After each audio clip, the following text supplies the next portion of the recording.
From the franchise's animated beginnings through 2018's prequel installment and soft reboot Bumblebee, get ready to relive all the highs and lows of one of Hollywood's most successful film series. Let's see how all the theatrically released Transformers movies stack up against each other.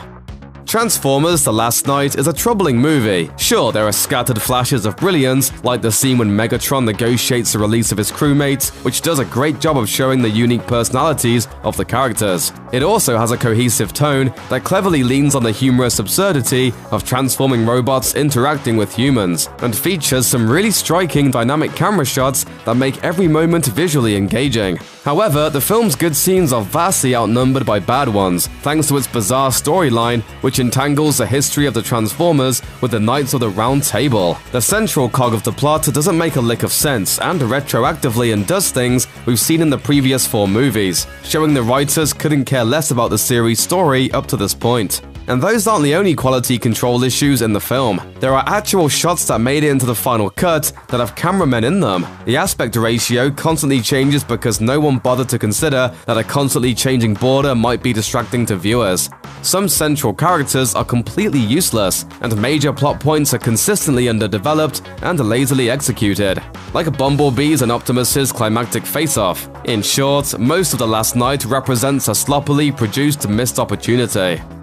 Transformers: Age of Extinction's human characters all lack compelling motivation and have personalities that range from infuriatingly annoying to painfully cringeworthy. And the insufferable humans get the lion's share of screen time because, besides Optimus and Bumblebee, no Transformer gets a real spotlight. Take the Dinobots, for example. This movie promoted the heck out of them, and yet they're only in the final 30 minutes of the film, and even then, only in a few big shots. The plot is another problem, since it undoes much of the story that the previous 3 Transformers movies established. It's not done in a crafty way either. The movie just presents its retroactive changes to the series' continuity and pretends no one will notice. This movie really puts the stink in Extinction.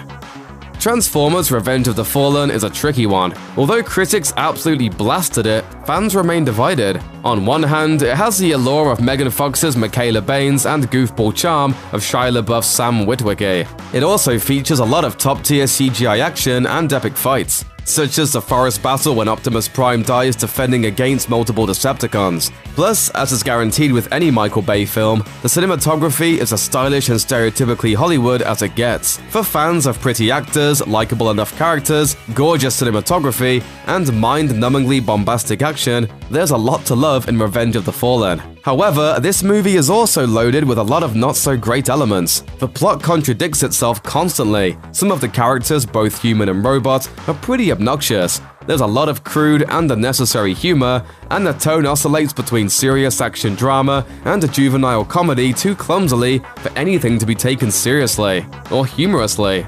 Blame the farting airplane robot. Dignity!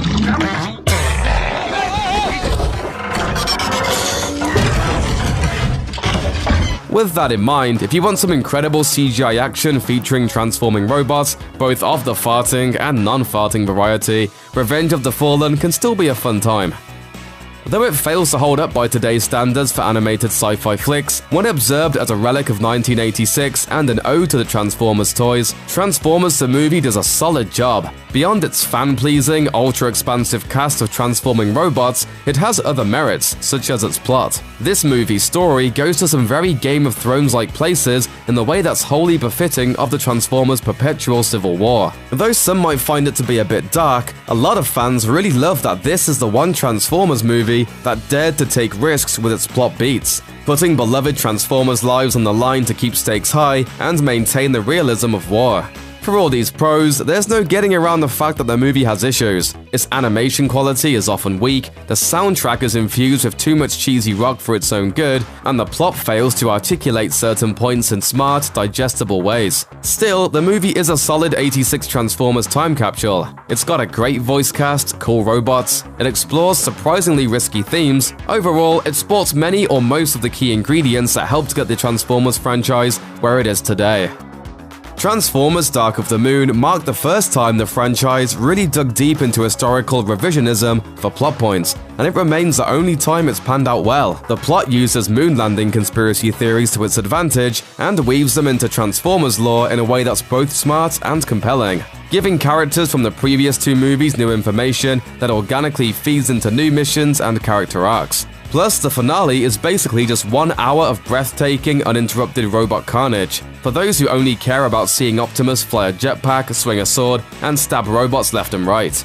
Dark of the Moon hits all of Michael Bay's usual beats: pretty stars, hot cars, incredible camera work, breathtaking scope, insane action, and lots of explosions. But this movie, unlike some of Bay's others, backs all of those things up with real heart, real characters, and real storytelling. Plus, the CGI is outstanding, and the soundtrack is killer.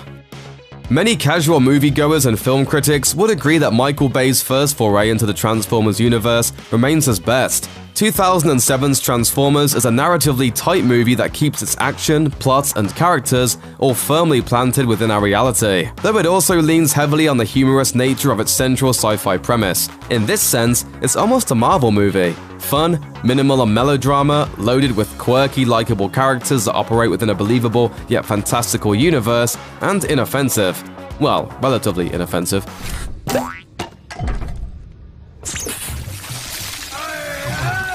Bumblebee, stop lubricating the man. Back in 2007, Transformers set a new bar for creativity and polish in Hollywood visual effects, which remains one of the movie's biggest merits and a key part of why it's remembered so fondly. But it's also beloved for being the starting point of an engaging trilogy centered around Shia LaBeouf, Optimus Prime, and Bumblebee getting into wacky adventures together, with Shia as a relatable stand-in for every kid who's always wanted to meet a Transformer in real life.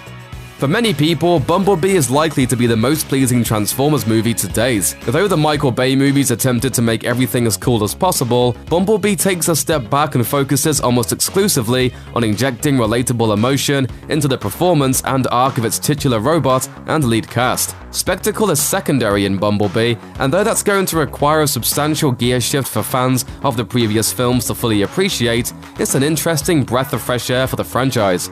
Director Travis Knight's style revolves around sensitivity and nuance, and he handles the film's social and interpersonal dynamics with a delicacy and care rarely seen in Hollywood blockbusters. That alone makes this a more easily digestible film than most of the other Transformers flicks. That's why Bumblebee reigns supreme over its competition. It may not indulge in the pure over-the-top action of the Bay-helmed installments, but it's definitely a bit more innocent, as well as a good deal more human.